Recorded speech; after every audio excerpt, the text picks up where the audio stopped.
Lumilinaw ho ngayon na tila talagang meron pong nalabag ang mababang kapulungan ng Kongreso dito po sa paghahain ng impeachment case laban po kay VP Sara Duterte. Mismong yung kanilang kasamaan diyan po sa mababang kapulungan, si Congressman at Senator-elect Rodante Marcoleta ay nagkumpirma na tila talagang may nalabag sa House Rules. Kasi ang binabanggit ho dito ni Senator-elect Marcoleta na yung House Rules ay hango mismo sa saligang batas at ito po ay kinopya word for word. Talagang lahat po ay parang isinalin lang ho. Talagang kopyang-kopya. So ang sabi po ni Senator-elect Marcoleta na isang kongresista ay maliwanag ho at meron pong katwiran At tama ho yung mga argumento na inilatag ng kampo ni VP Sara Duterte diyan po sa Senado, yung kanilang pagsagot, di ba, dahil sa kanilang summon ng impeachment court. So lumilinaw ho at tila magiging isa po ito sa magiging matinding debate diyan po sa Senado. At ito, pakinggan ho natin yung paliwanag mismo ni Congressman. May karapatan ho siyang magsalita. Bakit to? Congressman po ito At ngayon po ay magiging senador na nga po sa 20th Congress. Ito, pakinggan ho natin kanyang paliwanag. Siya na ho mismo. At isa po itong batikang abogado. Bakit nila pinipilit na talagang yung pang-apat ay parang wala ng silbi? Sapagkat meron silang ipinail na unang tatlo. Yes. December 2, 2024, nag-file ng impeachment complaint. Ito verified, Opo, tsaka may endorser yan. Walang depekto, in-endorse. Opo. Sana man lang, kaya naman hindi namin ginalaw, walang nag-endorse Kasi, yung unang complaint, ang nag-file, isang karaniwang mamamayan. So sa tuntunin, pag karaniwang mamamayan, merong isa man lang membro ng Kongreso na endorso. Opo. Ito, ang mismong yung na isang grupo ng tao at inendorso ng isang mambabatas. Di qualified siya. Opo. December 2 yun. December 4, meron na naman. Ganun din, grupo rin ng ng tao at inendorse na naman ng isang mambabatas. Opo. Pangatlo ganun din. Opo. December 19, 2024. Ngayon, hindi nila ginalaw. Sabi ng sagot ni Vice President Sara na totoo naman, sarili niyong tuntunin, hindi na sinunod Ano yung nasa tuntunin? Kapag kanya merong nag-file ng verified complaint sa opisina ng Secretary General, immediately i-refer niya sa opisina ng Speaker. Immediately, Hindi ginawa. Kasi pagka, halimbawa, ipinail ngayon, kunyari yung immediate is within 3 days. Kunwari lang, Opo. After 3 days, ini-repair niya na kagad si Speaker. Immediate pa rin yun. Kaya 2 days, kunwari, after 2 days. Kasi marami rin namang ginagawa, sigurado ang Secretary General. Boss, bigyan nyo naman ako ng 2 days naman. Yun ang immediate para sa akin. And hindi, ang dami ko rin namang sagutin sa buhay. After 2 days, ang sinasabi, immediately. So, after 2 days, ginano niya. Pagkaraan naman na ito ay matanggap ng opisina ng Speaker, meron siyang 10 session days para i-repair. Para ilagay sa order of business. Mayroon pala talagang... may mekanismo yan. Isasama mo siya sa order of business. Kasi ibabagsak niya sa Committee on Rules. Ang rules ang maglalagay sa order of business. O kaya nga merong first reading, may ganyan. May second reading, blah, blah, blah. Pagkatapos na ito'y mailagay sa order of business, dinabasa yung impeachment, sasabihin ng kung sino yung presiding officer, to the Committee on Justice. Yun na yun. Ayun. Kasi within 3 session days naman, pagkatapos na mailagay sa order of business, kailangan i-repair mo sa Committee on Justice. So, tatlong yun Tatlong proseso. Hindi ngayon ginawa ng House of Representatives. Ang tanong, bakit hindi mo ginawa? Ayun na nga. Kasi parang nilagom nila yung yung tatlo. Pagtapos yung pagdating ng pang-apat, doon nila Wala tayong problema doon kahit lagumin mo. Kaya lang, ang pinag-uusapan, immediate mong i-repair. Ang pinag-uusapan na natin dito, pabayaan mo na yung December 4 and December 19. Ang una is December 2. Within 10 session days. Bakit nga naman, Kaya kailangan bilangin mo alin yung ika-10th day na dapat yun ay ni-repair. Inilagay sa order of business. So yun ang punto ng sagot po ni BP Inday. Hindi, tama yun eh. Opo. Kasi yung rules namin sa House of Representatives, kinopia word for word sa Constitution, ganoon din na nakalagay. Ngayon, ang tanong niya, nilabag ninyo yung one year ban. Sabi niya, hindi naman namin. Kaya nga hindi nyo ginalaw. Deliberately, hindi nyo ginalaw. Oo nga, no? Pagkatapos nung maglagay sila, February 5, 2025, ang sinasabi ng batas nga, ng saligang batas, one impeachment per year. Ito yung 1 year ban rule. O, di nalabag nga.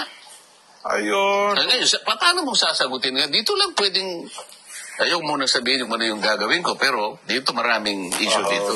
Pero bakit Okay, so nako, liwanag ho ng binabanggit po ni Congressman at Senator-elect Rodante Marcoleta na nalabag nga ng mababang kapulungan ng Kongreso itong 1 year ban na kung saan ay bawal ho, dapat isang impeachment case lang po sa loob ng isang taon ang isasampa sa isang impeachable officer. Pero dito nakaapat ho eh. So, maliwanag siguro napakinggan nyo naman ho at napanood nyo yung proseso at House Rules na kung saan ay kapag may naghain na kasong impeachment, civilian, pangkaraniwan, tapos may nag-endorso, verified. So, ito kompleto ho yung December 2 na unang impeachment case laban po kay BP Sara, verified to ito. Ang binabanggit ho ni Congressman at Senator-elect Marcoleta, hindi po sinunod. Ang kanyang ipinagtataka, bakit hindi isinunod?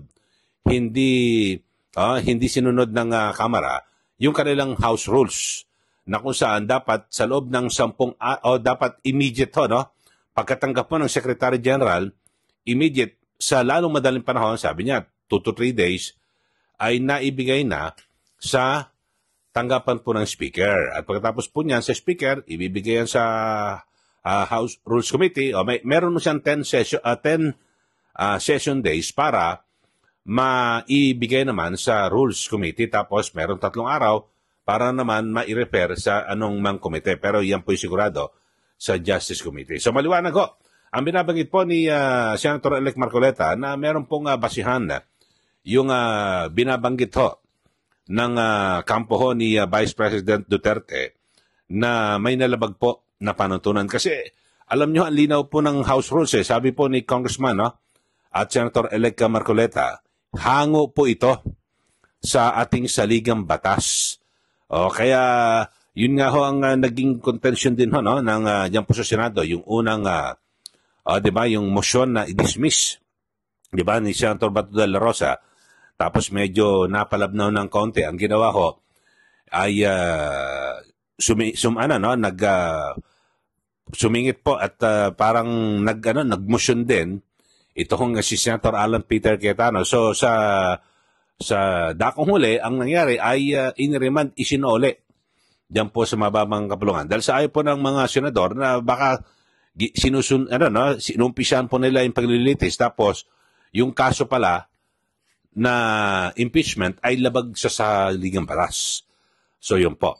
At maliwanag ho yan mga kababayan. At may binabagit po itong si Senator Cayetano na dapat ay pag-usapan ding mabuti yung issue po ng jurisdiction. O kung may jurisdiction ba ang Senado dito po sa kasong impeachment laban po kay BP Sara Duterte. Kasi yan po dapat resolbahin at bago dumating doon po sa mga ebidensya. Ito, pakinggan natin yung report tungkol rito. Bago Bago sumalang sa impeachment trial si Vice President Sara Duterte, kailangang linawin muna kung may jurisdiction ng Senado sa kaso. Yan ang diin ni Senator Alan Peter Cayetano. Babala niya, kung ipipilit ito ng walang malinaw na legal basis, posibleng umabot pa sa Supreme Court. Noong June 10, si Cayetano ang naghain ng motion na ibalik sa Kamara ang Articles of Impeachment na inapprove ng Senado sa botong 18-5. Ang uunahin mo parati ay jurisdiction. Ano ba ang basihan ni Senator Bato nung sinabi niyang i-dismiss? Kasi daw unconstitutional kasi more than one impeachment filed in a year. So kahit saan korte, bago mo ipalatag yung ebidensya, titignan mo muna may jurisdiction ba yung korte na yan o hindi. Imbis na ibasura agad, kailangan munang magbigay linaw ang Kamara tungkol sa legalidad ng impeachment articles. Bago pa si Cayetano, una nang nag-motion si Senator Bato de la Rosa na i-dismiss ang kaso. Pero mas malalim na usapin ang lumitaw kung nakasunod ba sa konstitusyon ang pagtalakay ng Senado sa fourth impeachment complaint laban kay VP Sara. Dahil ayon sa rules, bawal ang multiple impeachment cases sa isang taon laban sa isang opisyal. Ang punto ni Cayetano, in-archive nga ng House ang naunang 3 complaints, pero hindi malinaw kung paano ito naproseso. Ang hindi klaro kasi in this case, hindi nila pinagalaw yung 3 eh. So ang question, did they violate their own rules? Kaya giit niya, dapat maliwanag muna ang kwento mula sa Kamara.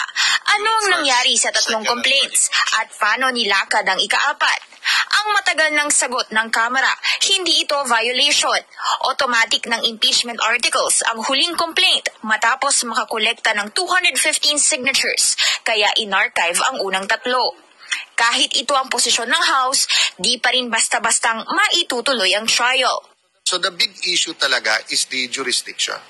And the more we talk about it, for me, the more convinced I am na ang magde-decide niyan yung Supreme Court.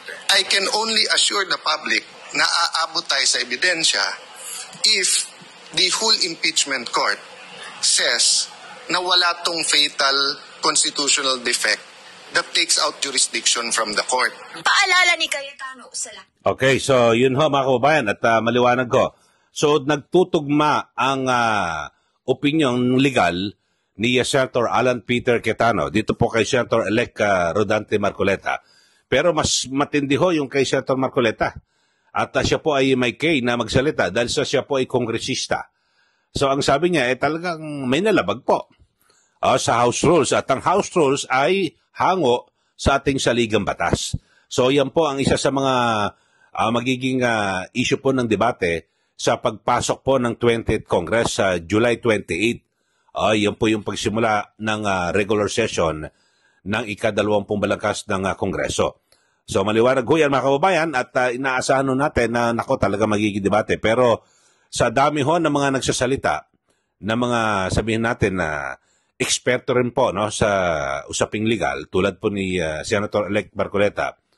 At ganyan din po, ito magaling na abogado, si Senator Alan Peter Cayetano, mukhang wala na ho.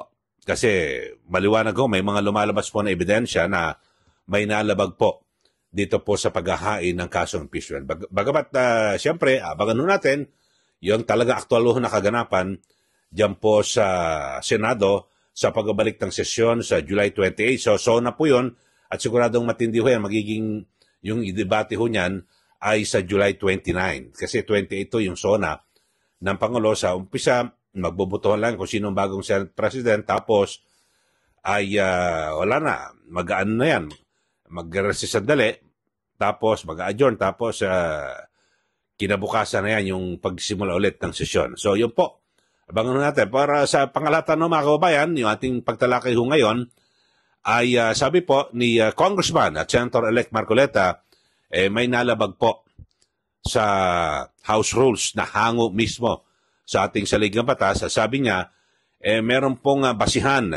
batayan. Ito hong naging tugon ni VP Sara Duterte sa impeachment court na dapat hong i-dismiss yung kanyang kaso dahil sa meron pong multiple na impeachment cases na sinampa sa kanya na dapat ayon po sa saligang batas, isa lang po kada taon. Okay, so sa mga bago lang po sa ating mga subscribers at o sa ating mga nakikinig at nanonood dito po sa ating palatuntunan, mag-subscribe na po kayo at siyempre huwag pong kalimutan na i-like at i-share ito pong ating channel. Maraming salamat muli. Ito po si Ka Eli. Magandang araw po sa ating lahat.